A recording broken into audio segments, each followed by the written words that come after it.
gid ani, nga gid pagakuhaon ani nga iyahang sumala sa iyang pamahayag.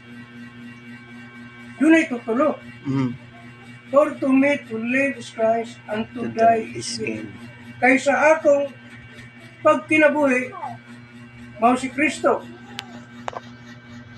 O sa akong pagkamatay maoy kadaugan. So, ang iyang pagkinabuhi nga mao si Kristo, iyang kamatayon o ang iyang ginansya. No? Di ba? Ngayon siya nga and today is gain. Sa iyang pagkamatay na ay ginansya. Sa uban nga translation ani, kuha siya kadaugan, mo'y pagdaog. Siguro na mga priya. Okay.